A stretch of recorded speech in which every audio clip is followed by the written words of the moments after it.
Hi,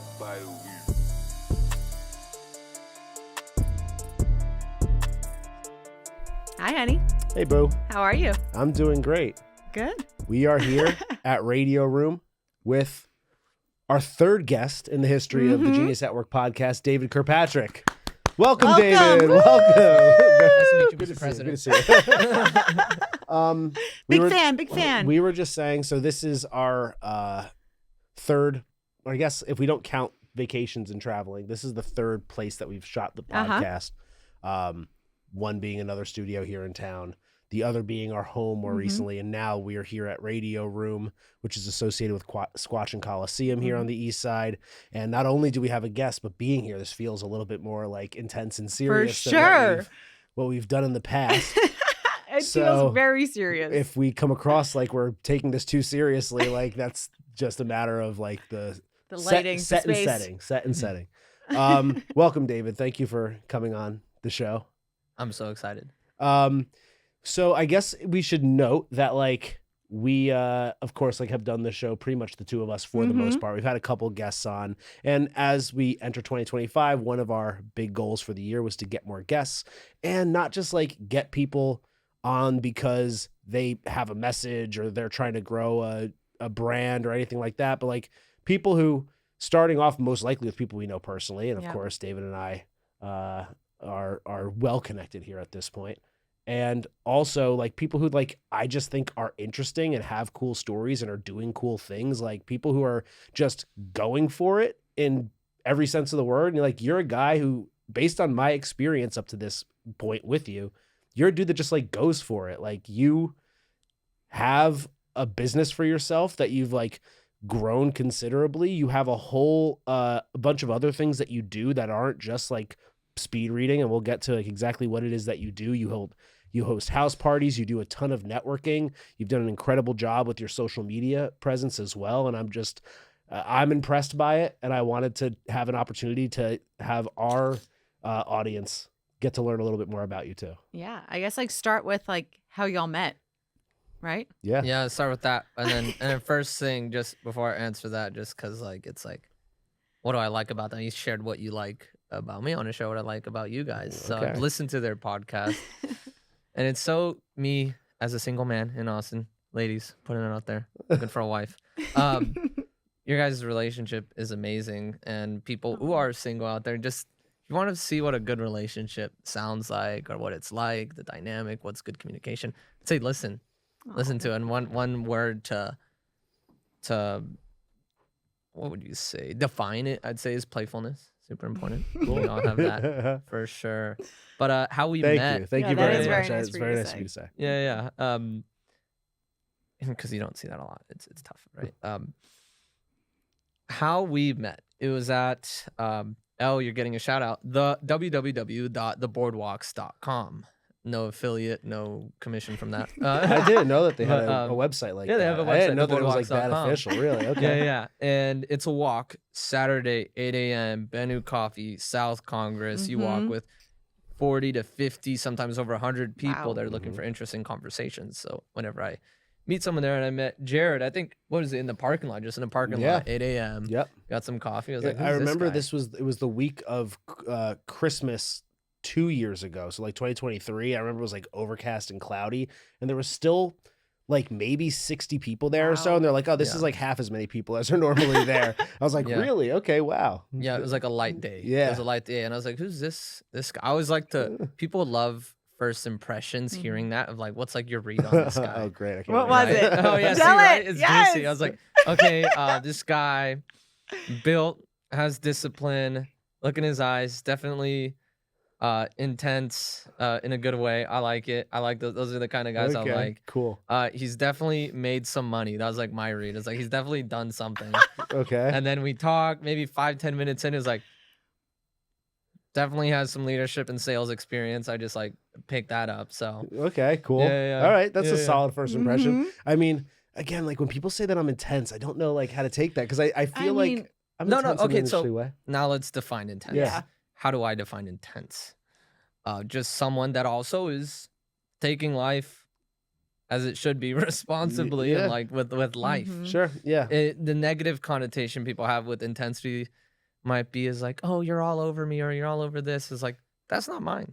I'll tell you if you're like, I will say you're all over the place, and that's some people's definition of it. But yeah, I mean, like I would say I am intense, but like the fact, and I get that that's how like a about first passionate? impression. I would say There we go. passion. Driven. Yes. Driven, passionate. There we go. Don't let the words That's define you, Am I honey. intense? Yes, I am intense, but like I think one of the reasons why it's funny when people define me as intense is because I really try to do a good job when I'm first meeting somebody to not come off intense. So it's He like does. something that I'm He like really does. actively like have worked on, and like the fact that for most people they still refer to me as intense, I think is kind Maybe of you need to like cross your legs and like Soften show a your little. arms, soften them like this. Hi, it's like, hi, I'm Jared. You know. But honestly, like I think my first impression of you, I met a lot. That whole experience was new to me. It was familiar to you, so you were just looking for the newbies, and probably like I stuck out a I little talk bit to more. everybody. Yeah. Like I don't even know who's a newbie at that point because so many people go. If you told me, yeah, it's my 8th time, I'd be like, yeah, of course. I would say like you seemed like a very genuine, very sincere person immediately right out of the gate. You seemed very bright and like knowledgeable and curious as well. And whenever somebody's curious, like that to me is like an immediate sign of like I'm gonna get along with this person. And I remember you saying that you were a speed reading coach, and I honestly like didn't even really think all that much of it at the time. And then less than a year later, here I was using your services. So And then we met again at the health and fitness entrepreneur event. I think you were there too. I was at that one. But then I think that's when the second time I met you, that's when it started the process. You're like, wait, speed reading and memory coaching. And I was like, oh wait. Jared started connecting the dots. I'm like a slow reader, bro. Yeah. I was like, oh, like maybe I overlooked it the first time because I felt bad about the fact of how slow I read. So I just didn't even want to like have a conversation about speed reading because it was just not my bag. But yeah, we met there, and I don't even know if we like really even connected like all that closely, but we saw each other again and again and again and again. Yeah. Within the community. Yeah. It's like you see all the same people for sure. And then you attended one of the dinners at Pershing that we had. Yeah. And then next thing I know, I had way too many people who were telling me that like, if you want to be a successful entrepreneur, you have to read. And that's when the dots really connected. And I was like, wait, You're like, I know someone. isn't there some guy that I've seen around that might be able to help me? And sure enough, you were the guy. You were the guy for it. Yeah. So yeah, that's generally how we met and why you're sitting here now. And like, again, you host the house parties, the wholesome, the seed oil. What is the official title?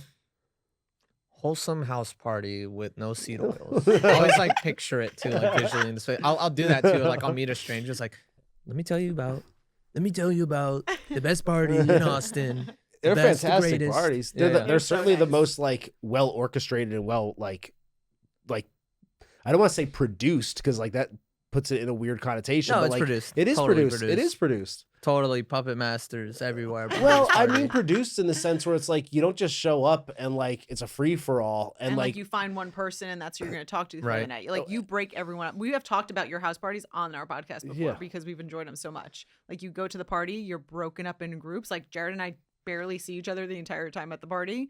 And you break up in groups and you discuss different topics that you make us discuss or tell us. make us discuss. Have us discuss. Force us.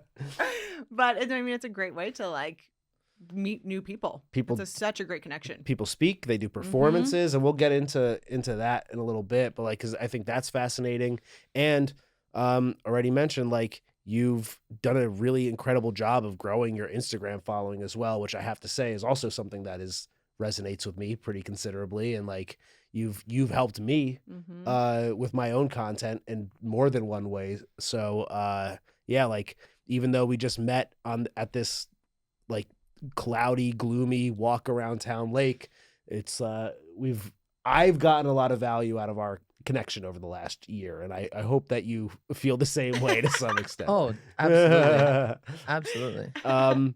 So I guess like we can just start by like how would you describe yourself? Like how would you like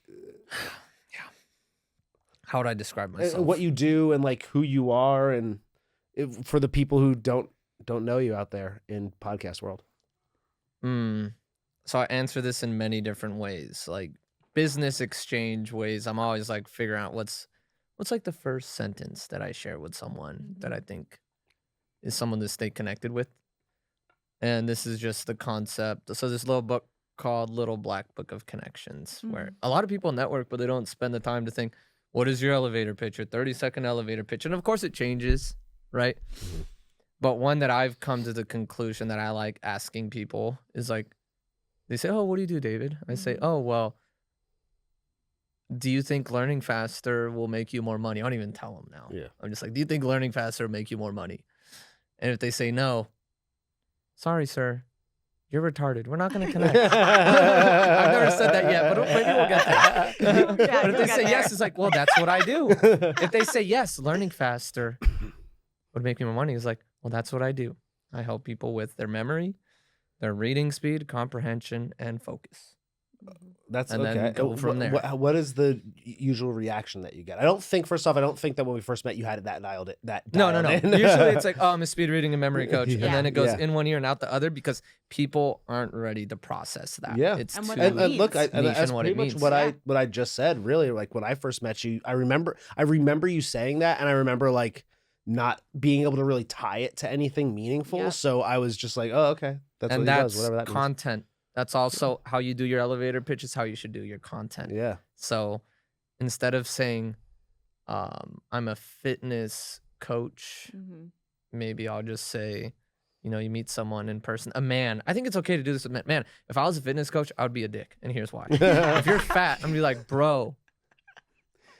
They say, hey, what do you do? It's like, bro, why are you fat? We grabbed coffee last week or 2 weeks ago, whatever that was, and we were talking content, and pretty much all of his advice to me was just insult the audience. For a bit, just be like, yo, you're fat. Why are you so fat? Because you're not using my services. I was like, okay, maybe that'll work. I mean, who is your mentor? I mean, who's your audience, right? No, you're not wrong. You're not wrong in that. It was just like you coach high-performing men. High-performing men want more accountability. Yeah. More men are looking for that. They don't get enough of that. They don't get enough of that crucial conversation. So I guess a way that maybe you would do that is like, I could say like, all right, what do you do?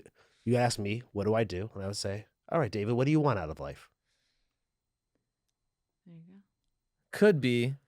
That's even better. I love processing. Because if you said I don't know, what do you mean? I'd be like, you don't know what you want out of life? Well, I can help you with that. Ooh, yeah, there you go. Or it's like, you ever feel like you ever feel like you don't have clarity in life? That's what I would say. You ever feel like you don't have clarity in life? And you say yes or no. They feel like yes. It's like, dude, what do you have clarity on? Yeah. Nice. It's like, how does it feel to have amazing clarity? Like, oh, so good. Well, you know how other people don't have clarity? They're like, yes. Oh, it's so bad. It's like, those are the people I help. Yeah. Do you know one person that needs more clarity? so referral, baby. So getting back to you then, you help people learn faster, process information quicker, retain it longer? Yes. Retain more information longer? Yeah. Okay. So what got you into that? So I've had multiple rock bottoms in life, and I think that's where all good stories come from. Yep. But the first speed reading book I read honestly wasn't even that good. That's why I read a bunch of them, and that's why I'm working on mine. That's more research based because they're like exercises I would do, but it wouldn't work. And then I'd read a whole book and forget it. I was like, oh my gosh, does this even work? But how I got into it was like I read the 5th book I read out of 70 in a year when I had a full-time job. It was about reading speed and memory. I was like, oh my gosh, helped me turn 5 hours worth of reading literally into like 1 hour because I was just super bad at it. And why did I want to read in the first place? So let's say no reading speed stuff. Let's say it right now. Reading speed reading, all that stuff is bullshit. Let's say it right now. So now here's your comprehension booster. Why don't you find 6 books that will actually double your business revenue? Have you even asked that question? Most people don't. So now if we found those, maybe you found those. How excited are you to read them? that's a comprehension booster right there. Motivation. Okay. So critical. Some people like they treat reading like school. You know how people are like Yeah. school is like, oh, I have to hate it. That's how I always treated it. Now they think they have to hate it in their adult life. You got to read what you want to read. So I always felt like reading was like imposed on me. Yeah. It was never like, oh, like choose what you want to read and go for it, or like, hey, this will help. Yeah. Yeah. It was never like, hey, this book will help you. It was literally just like, here's your summer reading list. And I never did my summer. I never did it. Yeah. I remember like I didn't even read anything that didn't have pictures in it till like way too late. Like way too late. I remember I was like, he knows he was your coach. I was like a solid like everybody else was reading Goosebumps, and it took me like another like year and a half to even get into like Goosebumps, because that was like too much for me, like for me to even like take in. I'm dead serious. I'm not even making that up. Yeah. A little bit more on the story of how I got into it, right?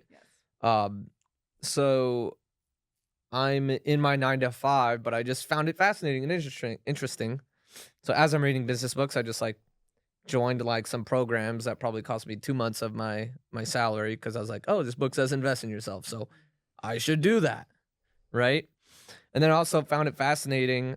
I guess I'm glad I learned early that why don't I just read books that make action taking easier? Who are the biggest action takers? Why don't I think like them, right? Versus some people like to use it to procrastinate, right? Or they'll do this. It's like, oh, you read a lot of books. You must not take. I don't read books because I just want to take a lot of action. Reading is reading a lot, massive volume of reading. I'd say is true action taking. It's unique action taking that a lot of people don't do. 42% of college students never touch a book after graduation. Isn't that sad? 42%. Yeah. Whoa.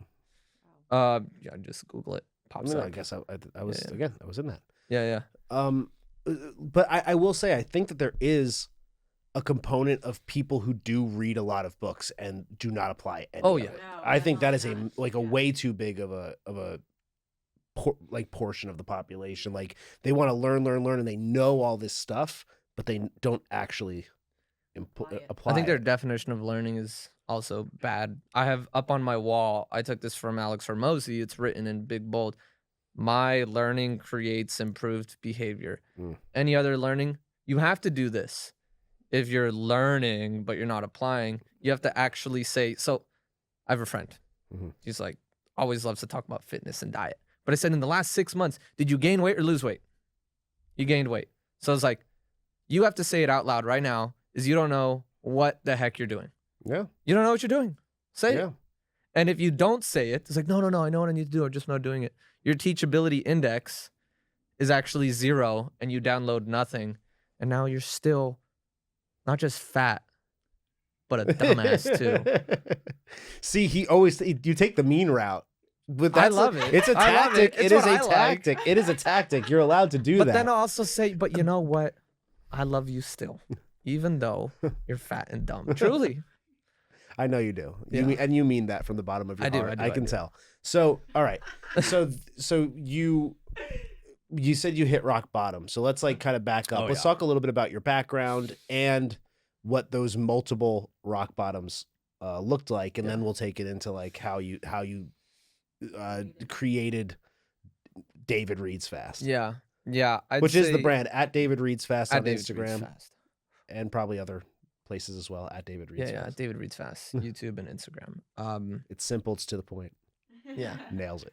Yeah, I'd say when people ask my story, I say, well, have you ever felt like you fell behind and you couldn't catch up with everyone? And that happened to me with college. I saw all my friends get dream jobs, same degree as me. I was doing everything right, supposedly on the paper, on the books. But they all got the jobs while I had to go move back in with my parents. What degree? It was computer science specializing in video game design. I thought I was doing great. I was hitting numbers, good grades. But then I just could not get a job. Could not get a job. And then I was just like a downward spiral. For a year and a half, even with the degree, I'm back with my parents. I can't get a job. Embarrassing. I was embarrassed. I was like, it's even hard for me to just like ask for help from people. And a lot of people can't do that. It's like, it's really easy to isolate. Back then, I was never planning to have a business. I just wanted to get a job, nice and steady. Make video games. Yeah, have something nice, soft, and stable. So how old are you now? I'm 30. I turned 30 That's right. last month. Yeah, we just celebrated it. Mm-hmm. So this was going back maybe 7 8 years. Is that what we're talking about? Like coming out of college? Gosh. Now you're making me think, like, how fucking old am I? You can read, but you can't do math. It's like I blotted out that like I don't even want to think about it. He did that too for a time in his life. Yeah. People, I think, naturally do that. For sure. Yeah, I just like don't. So, like, but we're talking approaching a decade or so ago was when you were. No, like maybe 4 years ago. Okay. Maybe. Wow. And then 2.5 years ago, was it I got laid off? I'll have to check. It was 2.5 or 3 years ago is when I officially got laid off from that job. But the story was like, it was like hard at home too, because it's a big family, small house. My dad has so much stuff. My dad collects books. It's kind of why I hated him, because it's like, no one reads these books anyway. They're everywhere. They take up space. Can't we just actually throw collected them away? books? Collected a lot of things. Okay. And I love my dad. He knows I love him. But like some family members just have a lot of stuff. Yeah. For sure. And I was like, yeah, I didn't like that. But I remember at one point I just couldn't take it at home anymore. This is in California. Yeah, and I like live out of my car for a bit, small little tiny car. And then when I had that 1.5 years of just like being a disturbed man, I'd say is what I would call it. Now that I look back at it, I didn't call it depression or anxiety, but honestly, that probably is what it was. Mm-hmm. Before that, so this made me feel like how I felt like in 5th grade, because in 5th grade I actually flunked.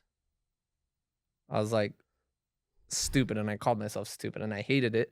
And then I had to share the same grade with my little brother, and people were like, "Oh, you guys twins?" I was like, "No," and that's why I had to felt like I had to admit the shame that I have that I share a grade with my little brother. I couldn't pretend that, oh, I'm just in 5th grade. I could have. I was like, I wish I could. Yeah. So I kind of had some anger towards my brother with that, and then we talked about it, we processed it now, but I wouldn't treat him nicely anytime after that, because he was a reminder. My brother is so sad. It was a reminder of how dumb I was. And dumb, it's like being a dumb kid. It's like part of it's not even like the IQ. It's like, can I even make friends? Can I even be emotional? Can I couldn't do that. Yeah. So I always, I don't even know if this is okay to say on a podcast. This is just interesting. I always felt growing up like the kids that were labeled dumb, like sure, there was certainly some dumb kids, but I always felt like there were so many kids that were like labeled dumb, and then I would interact with them. I'd be like, I don't you're in like the dumb classes. Like, I don't understand why. Like, I don't really grasp it. And you telling me this is kind of reminiscent of that, because I feel like if I knew you as a child, if you were anything like you are right now, which like, of course you were to some extent, I feel like I'd be like, you're not dumb. Like, why are, and I think there's something to that where it's like, they say Einstein like flunked algebra, and like Eminem like failed 9th grade English twice. Meanwhile, he's like the greatest lyricist of all time. And here you are, the guy who flunked 5th grade, and you're teaching people how to read fast and retain more, have taught me how to read faster and retain more information and comprehend it more quickly. And like, not just that, but like make better decisions in what I'm even choosing to read in the first place. So like, what do you make of that? I'd say emotional. So I'm reading Emotional Intelligence right now by Daniel Goleman, because I know and have met Ken Leonard, the guy who runs Mozart's Coffee. And he recommended that book. So where he runs where you do that's right. a book club every week, right? I'm trying to collaborate with him on something, but when a multimillionaire recommends a book, you should read it. Yes, for sure. You should read it. But I'd say what's more important than some IQ is EQ, and specifically confidence for children. So there's, imagine if there was a class that let kids be more confident and dream. Yep. That's more powerful than the little like IQ stuff that they have. And the standardized testing and the pressure of like getting the grades that you need. Yeah. Teaching people how to be creative and have that emotional intelligence, the connection, communication. Expand your mind, think laterally, think critically, as opposed to like, here's what you need to know, learn it or die. Like, yeah. Mhm. Or like, yeah, you're not going to pass your standardized test. do you feel like that has something to do with it? Like you just didn't have the ability to sort of be yourself, be creative, and you felt like it was too much like, hey, read this or like perish, basically? Yeah, and Maybe, to go maybe not. deeper, Okay. go even deeper. Okay. For kids, it's also so there's a book called 30 Million Words. If you're a parent and if you have kids or a kid, um, I'll give you the shortcut of this book, 30 Million Words. You don't need to read it. You should read to your kids every night as much as you can for brain development, because then they will be the kid that sits in class and they just absorb it and don't have to do much, versus the kid who doesn't have their parents read to them. They're struggling and it's super hard. For me, I had something happen to me when I was like 10, 11. It's like family members. I was like pretty traumatic. Okay. Kind of not a happy thing. Sure. But that will affect brain development, and that's probably what happened to me. Okay. But yeah. Okay. For sure. It wasn't me not doing my homework, I'll tell you that. Some of the stuff is like happens at home that really Yeah. scrambles the brain. Without a doubt. For sure. So you come out of that, you come out of childhood, you want to become you want to start making video games. Anything around that's like interesting to dive into around like your desire to and what to do got me that? into that was honestly my mom. Amazing. She valued education so much, and then I think when I was in college, she actually started to go to college. Really? It was like, wow. But I remember in high school, as I still honestly had that like brain fog of honestly probably like hating myself and still not happy. I was taking every day by day, even after high school. And then my mom was like, oh, you should value education. You should go to community college. Like the next day I had to go and take placement tests. And it was only because of her. She's like, you know what, just do computer science. I didn't know, but it's like, I trust my mom. And sometimes a step forward is better than just waiting and doing nothing. Yeah. Because I'm glad I did. I don't do it anymore, but it trains discipline and makes you stronger. And my mom bought like a kid's course for my siblings on like, make a Minecraft mod. And none of them did it. I was like, you know what, Mom? I will do it, okay? And I spent the whole summer doing it, and I loved it. Like this little kid's course on like programming. And I think that's what sparked it for me. Very cool. Awesome. Yeah. So, but obviously rough period there in terms of finding a job, finding one that you enjoyed, sticking with it. And it's you mentioned that you got fired from that position. 400 people got laid off from that job, and that was a year before the huge tech layoffs. So they had some insider stuff, I guess, from their people. But I was probably not performing as well as they wanted. Totally fine. And I could see why it was. I'm a person who loves people. Talking to people there, I was siloed.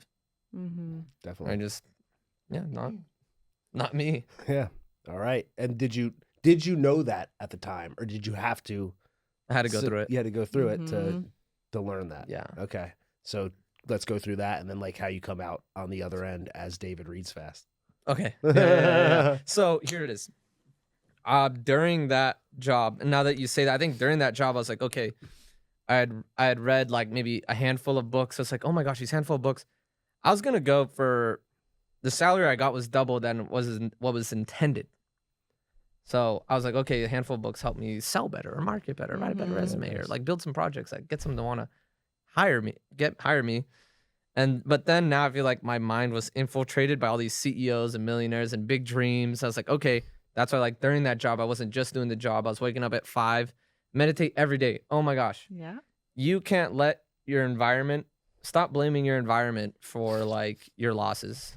There's like so much victim stuff. Yep. That helped me shift out of that because I'm living with my parents and it's really easy to absorb your parents' patterns, all these patterns. But I do that, do my courses, read, work 9 to 5. You want to get out of your 9 to 5, spend a full time on yourself. It's simple, but it's like, it's easy to get caught up. I wouldn't hang out with specific friends. And then after those jobs, I get an ad for Patrick Bet David's business conference that I love. And I go, first time ever by myself. I've never been on the East Coast. I've never even like bought a plane ticket just for myself, really, that. And then I'm around all these people, and then I'm just talking to business owners like, oh, you read? Oh, well, you know your reading speed, right? I'm assuming people know their reading speed. You're a high performer. Why would you spend months to read a book where you could finish it faster? It's like, wait, no, do you not know you can improve it? It's like, no, what? That's possible? It's okay, great. Yeah, I'll help you. And then I figured out that I should read books on like pricing or how to sell it. It's like, well, how do people like get paid? Because like I'm laid off now. I can't do this for free anymore. So it went from like $0 to like $100. I remember I couldn't even sell people on the $0. I called people. It's like, this is stupid. Wow. This is stupid. Or like $100. Like $100, no, not worth. I can picture the guy now. He loves me, but couldn't even convince somebody like, hey, pay me $100. I'll help you double your reading speed. It's like, nah, I'm good. I was like, what? Wow. Yeah. Well, because he was just saying, I'll increase your speed reading, but not like adding to like, I can add so much value to your life if you speed read. Like, this is what you're going to be able to get out of it. And so now that you have that, of course, like, who wouldn't want to sign up for that? Yeah. So, honey. So you leave the 9 to 5. You start working on yourself. We're big meditators. So you mentioned meditating. What did you read that told you what flipped the switch for you to make that a daily habit? Oh my gosh. Meditation. One of the best things. Me, Donald Trump. No, I'm kidding. Maybe he meditates. That's basically an impression of me on almost every other episode of the podcast. So. Yeah. So I bought a book called Altered Traits just because I think it'd be cool to improve my ability to sell meditation to people. But 3 books. I read like all 3 of Dr. Joe Dispenza's books in 3 weeks. It was The Placebo Effect, Becoming Supernatural, and then Dr. Joe Dispenza. But now for me, I'm a Christian, so there's specific things that I don't agree with in that book. Saying that right now, but I will still learn from it and watch it with my objective lens. But what that book did sell me on was meditation. So do you want to enhance your prefrontal cortex, make better decisions? You should do that. You want more willpower to do things. You ever feel like you want to... There are things you know you need to do, but you're just not doing it. Meditation will help you with that. It's just without a doubt, never ending. Yep. Yeah. Okay. Yeah, that's incredible. Focus. You heard it here first.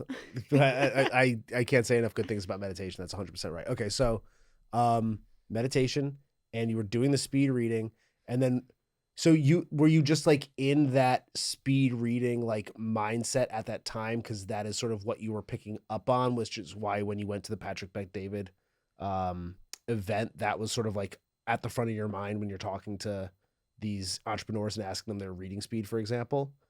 Was it like becoming a passion for you at that point, or was it just like something that you were like reading? Curious about? Oh, it was just something I was interested and fascinated about. It was not a business. It was just like, cool, you should honestly do this. How are you not interested in this? Or I'd say things like, I can't believe you haven't read this book yet and you're in business for 10 years. Like the E-Myth Revisited. Boom, you just bought it right now. I feel like we need to add a little like at the end, like your top 5 for this, your top 5 for this. I have a top 10 on my blog. Okay, perfect. We'll share it. Okay, cool. Yeah. Perfect. And then we'll put your top 10 too. The top 10 books. That's gonna be a tough one. I know it is. We could do specific. We could do this. I like this problem solution. Oh my gosh, we should talk about the crazy, maybe billionaire mentor I had in Austin. Okay, that's like full of stories. Okay. Crazy shit. Well, I guess because we can get into that, but it sounds like, and what I'm piecing together is like you were pretty interested and fascinated with speed reading and comprehension. And that was something that was like coming to light for you at that point. You went to the conference. Yeah. You were meeting these entrepreneurs. You're realizing that there was like a pain point for a lot of them. So it's like you're blending your passion with a pain that you're noticing, but there was still a pain on your end, which was not knowing how to actually sell people on it. So then, okay, like let's get to the billionaire guy, but I want to hear the next phase of like, okay, we have passion, we have pain. How do we turn that into an actual business? Passion, pain, business, and then I'll do mentor just to make it like linear. Perfect. So from the books I read, one that I like, super simple, Donald Miller, Building a Story Brand. So I love that book. Look, great framework. If you're a slow person that doesn't like to read, just skip to page, I think 78.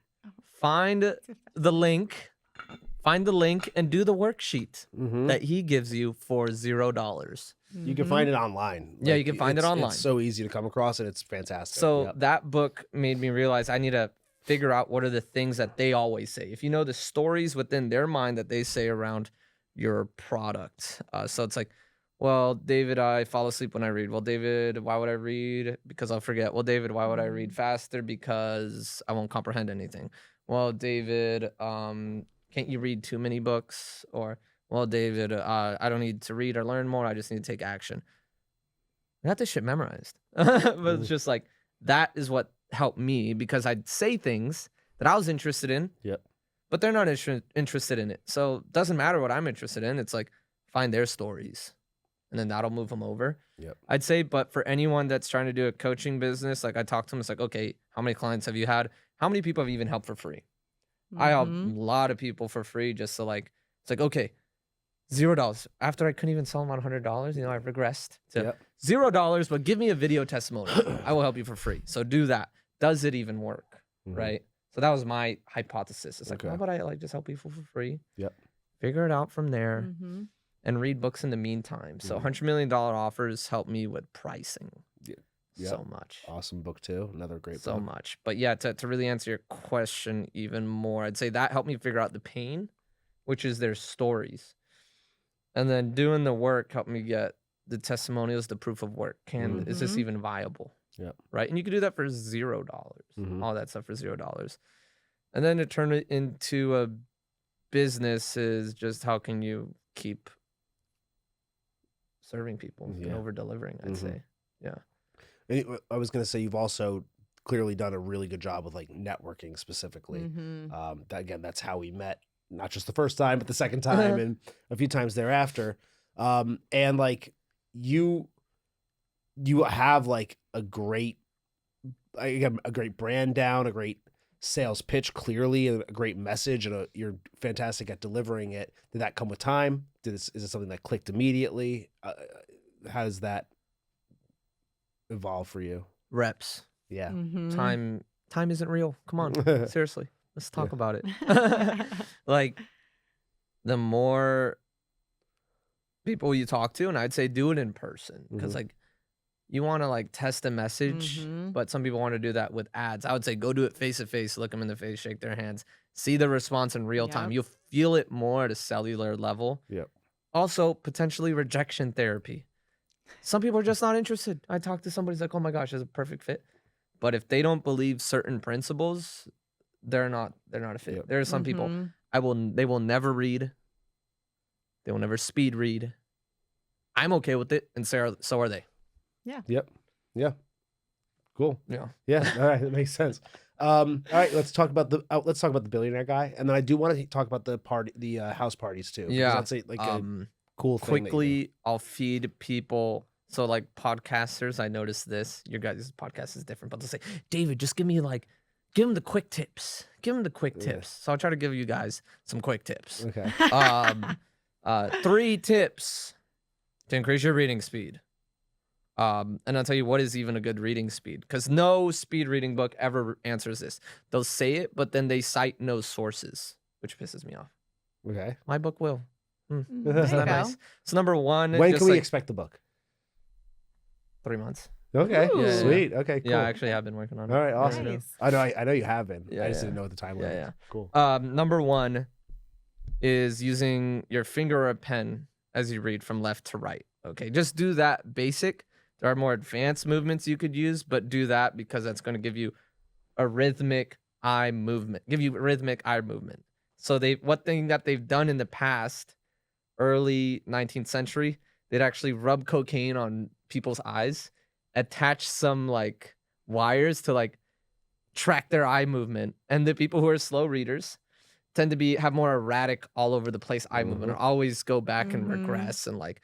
But the efficient readers actually have rhythmic eye movement. So just think like with tennis, you're like moving smoothly. So you could do a metronome, but something like that, right?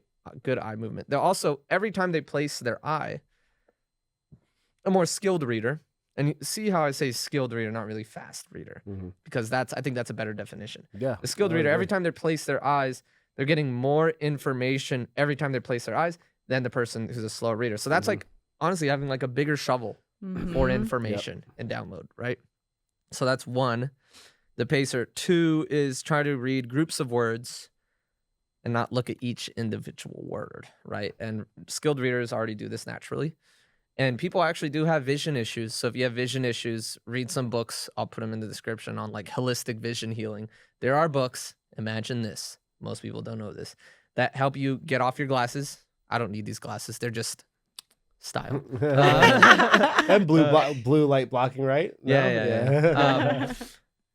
The vision healing stuff, again, don't do LASIK. Awful. That like messes with your brain. It actually does. Look into it.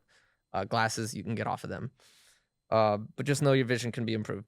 A lot of people don't know that. If you have peripheral vision issues, you're actually getting like less information, less bits of information. So there's actually 3 or 4 different studies showing peripheral vision expansion, visual span training, which isn't just vision span expansion. It's actually your brain's visual processing is just better. They've seen with 6 bits of information more with your vision coming in, you'll get like a 38 to 41% increase in your reading speed. Wow. And there's one study that was from, what is it? I think it was in Saudi Arabia, and they had like 50 students that they tested, all ESL students, English as a second language, and they went from like 78 to 103 to 108 words per minute, which is pretty slow, but 33% increase is pretty good for just training that alone. Last thing, 3, is minimizing subvocalization. So that's the voice in your head. Do you read out loud when you read? Try to lower that, okay? And I'm not saying eliminate subvocalization like a lot of books tell you to, because that's really hard and very impossible. But there's a book called The Psychology of Reading by Keith Rayner, where they like put a bunch of, what is it called? EMG.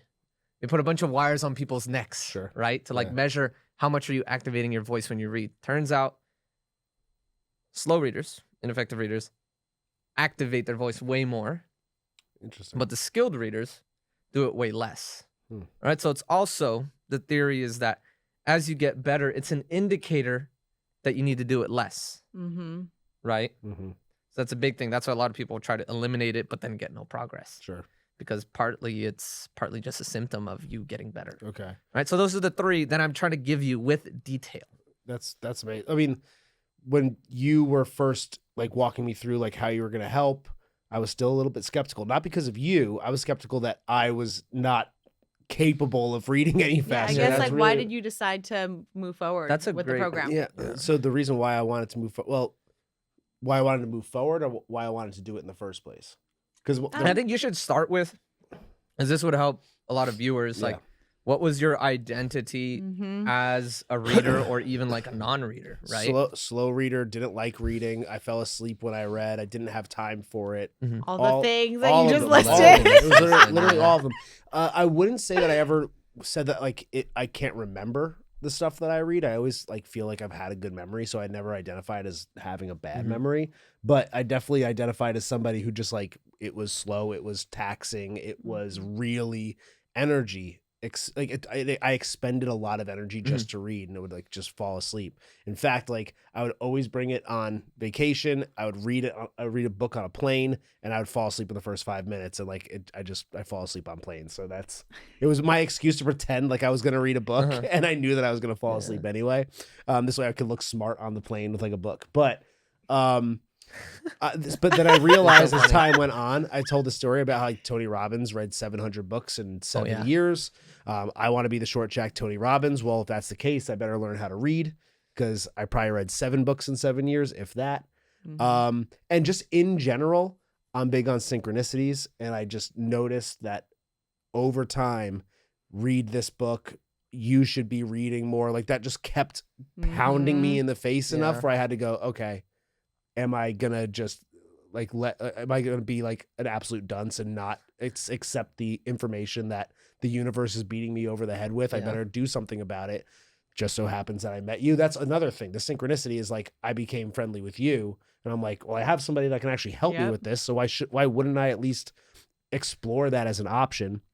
But to your point of the 3 things that you just mentioned, the thing that really put me over the top, because I was still like feeling that it just wasn't going to be a good fit for me personally, was when you said, like, read this page of this book, and I read it, and you noticed that I was looking at every single word on the page. My eye was moving every word. So if you think of a book and you think of all the lines on the page, if there's 20 words, 25 words per line, maybe, like my eye was moving 20 times per line. And you just said, okay, well, instead of doing that, just like open up your gaze a little bit, like expand your peripheral vision, take a little bit of a step back from the book, and rather than like erratically like reading word for word, hit it like 3 times or 4 times over the line, like read it more rhythmically.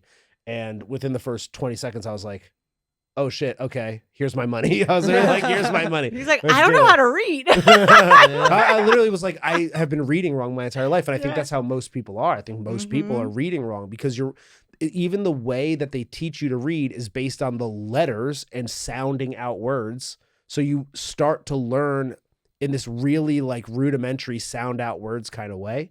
By the end of the 6 or 7 week period of working with you, I was able to look at a paragraph and just loop my eyes over the paragraph like an infinity sign a couple times. And you get to absorb all that information because you're not reading it word for word. You're reading it more, you said, with the right side of your brain as opposed to the left side of the brain, is the way you described it, where rather than like, if there's a sentence where something is like, the blue dog jumped on the table. Is this the example that you use? Am I making this up? No, you're very accurate. Okay. The blue dog jumped on the table. It's like, if you're building that picture in your mind word for word, you're starting with blue. Okay, a blue what? A blue dog. Okay, now we're building like this picture in our head, like one word at a time, and it's all out of order.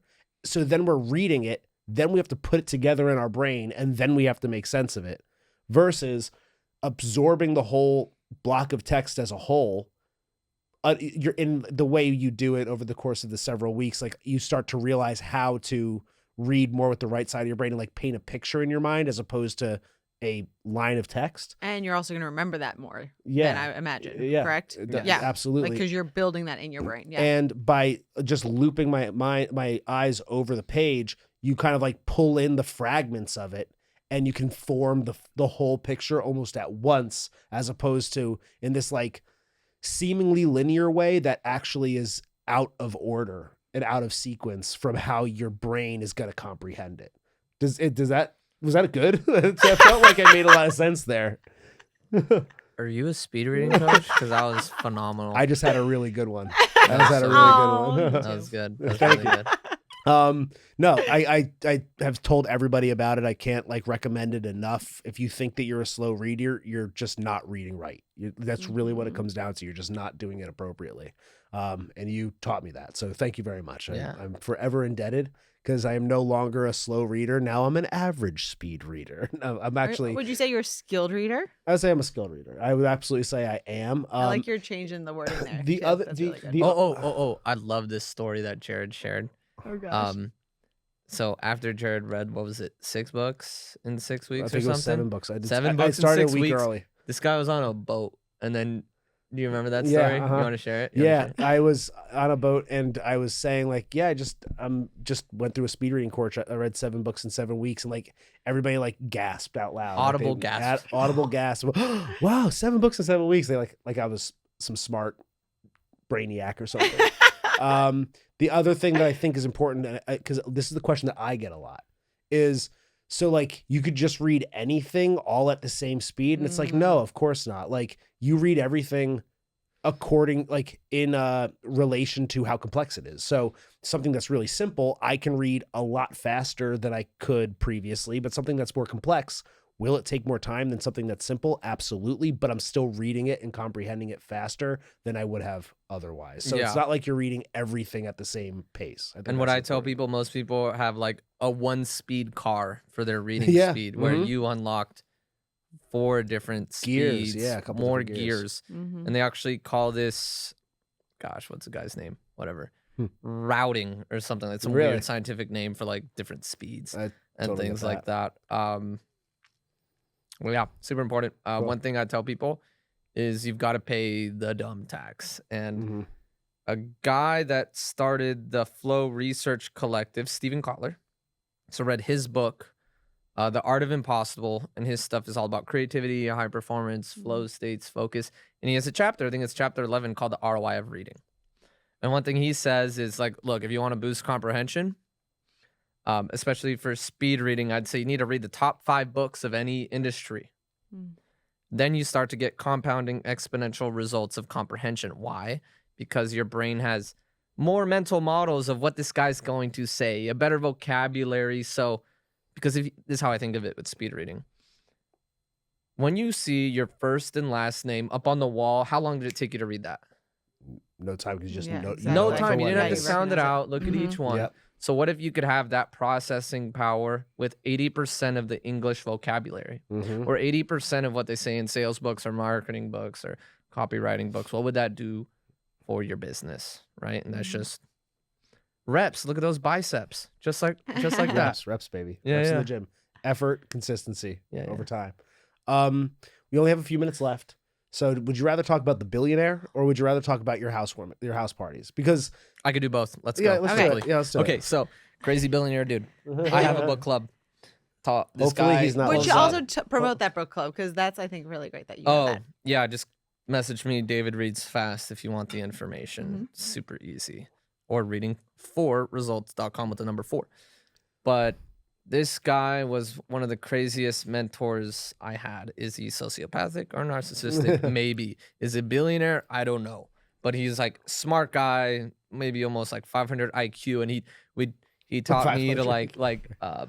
honestly how to sell, how to market in very interesting ways. I'd like go set up a table on Rainy Street, sell pizza.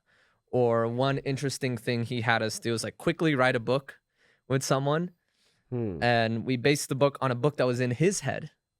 And then we altered it, and the book was titled, I'll show you the photo of the book cover too, because we actually printed it out and everything, made it look like a real book. It was called What They Don't Teach You at Stanford Business School About, punchline, Vagina Whispering. And we were on the street selling that and promoting that to people. And it's so funny, like the people that hated it, I didn't like them anyway, but the people who loved it or thought it was funny, women found it the funniest and were most interested and like came over, was like, what is this about? So how did you Are meet, you the vagina how did you whisperer? meet this guy, and what was like this At my book program? club? Okay. At my book club, some people hate him, some people love him, but this guy could like cold read people who'd like meet you, ask maybe 3 questions. Now he knows like your whole life, or like just Wow. he's like, oh, you see that woman over there? He's like, yeah. Well, she's 2 times divorced. I was like, how do you know? And then we go talk to her. 2 times divorced. Just so like supercomputer dude.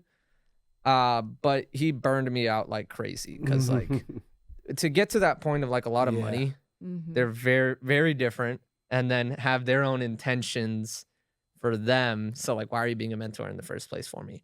Honestly, this guy was bored and had no friends. I was like literally his only friend. Some people would jump on the mentor like camp with me, but then like burn out. But I learned a lot about the party. So he's not going to be at the book club? No, homie's too much. Dude's too much. Okay. He's I too got to much. get this guy's name when we're done here. Yeah, I've off never camera. I haven't I'll heard say about it this later. guy. Okay. I'll tell you later. That'll be a 2-hour conversation. Okay. But the wholesome house party with no seed oils, I did that because I never got to really have a party or parties at my house because the house was just so messy. And I did wholesome house party with no seed oils because I want healthy food and I want good, nice vibes. I want wholesomeness. And I had a party, a potluck, but people brought like Doritos and stuff like that. And they're like, oh, you can keep this and eat it later throughout the week. I was like, absolutely not. So I was like, what can I add in the name that's funny and like would get people to bring good food? Exactly. And that was that. And then I read the book, The 2-Hour Cocktail Party. Books amplify life. And I used that so I could have the breakout groups because no one likes parties that are like cliquey, niche. You just hang out with your friends. Boring. People want to meet new people. Yep. Yeah. So that's that party. It feels like it doesn't feel like a party. It feels like an event. It feels Yeah. like, I've heard that. yeah, I've It's heard so that. fun. it feels like a thing that like a party just feels like you show up and you just kind of have to like put on. I don't love small talk. So like small talk in general. I'm more of a big talk kind of guy. Yeah. So it's like, what do you do? How do you do it? How was your week? Like that kind of stuff drives me crazy. But we show up and you have topics. They're interesting topics. Again, people getting up and giving little 2-minute tiny talks, performances. There was a fire dancer at the last one for your birthday. It's always incredible. It's always like a lot of fun, and everybody you could tell is genuinely enjoying themselves. And then, there's plenty of food, and you're not going to get inflammation from those pesky seed oils either. So I just wanted to highlight that. Yeah, thanks. We're at time. Oh yeah, we are. Any at final time. questions for David? No, we'll put your top 10. We'll make sure we get that. Yeah, we'll put I those think up. that'll be fun. I'm just gonna come up with a quick topic. I'm gonna ask you for your top 5 books in this genre. In the genres, go. Let me think. All right, top 5 books on. Real quick. You already said meditation. You're already talking about some business stuff. So Thinking and decision making. I really liked The Road Less Thinking Stupid. and decision. I'm giving you one. Okay. Thinking and decision making. The Road Less Stupid. Something I could use help with. Better at operations, and that book is like 30 grand worth of consulting. Because what is consulting? Questions that you should have asked yourself already. Okay, and you yeah. just didn't have the lens, and that's what that book does for you. So it's like, read it, workbook, because it's like every chapter is money. What was it called? I'm sorry. The Road Less Stupid. The Road Less Stupid. And then for bigger thinking, more leverage, 10x is easier than 2x by Dan Sullivan. So because you're doing 1x right now in your business and life, and then if you do 2x, it's just more of what you're already doing, so you're gonna burn out, right? 10x is shifting into so much more that you can't possibly do what you're doing now, so that you have to have some big changes. And that book helps guide you. Guide you through that. I really like the book Attached for relationships. Phenomenal. You think you understand attachment theory and all that stuff, but then that book has quizzes, all that stuff, so you could stop dating the same person. Single people. Shout out. They're okay. Us, we got some work to do. Yeah. You got 2 more. 2 more. Sales. I can say sell or be sold for a basic one. Okay. Closing is not your problem. It's nice if you're getting a lot of objections around the end, because it's not, everyone's like, oh, you got to be a good closer. No, you got to be a good framer. That's what that book talks about. Close them in from the start. And then Flip the Script is also a good one by Oren Klaff, who talks about framing, and he would raise tens, if not hundreds of millions of dollars. So why don't you go learn from an expert negotiator who is flown out to raise money or make money for people when they know they're like, they can't even do it. You've read Pitch Anything, I'm assuming. No, I didn't have yet it? because I had a friend tell me about both, but Flip the Script was the newer one. But, I might as well read where he came from. But apparently Pitch Anything was his, he's more developed from Flip the Script. Okay. But Pitch Anything, I've heard he might be slightly a little bit more aggressive with his frame control. It is aggressive, yeah. Yeah, he's more toned down for like the modern. That makes sense. Modern. There's still a lot of really good stuff to get from Pitch Anything. It's my favorite book. I want to read that. It's my favorite sales book, personally. Okay. Yeah. And then one more. You got one more. And one more. Problem. It's always around problem. Do you ever read like spiritual books or like? That's what Joe Dispenza's book Joe was Dispenza's, about. And then that was also Ask and It Is Given.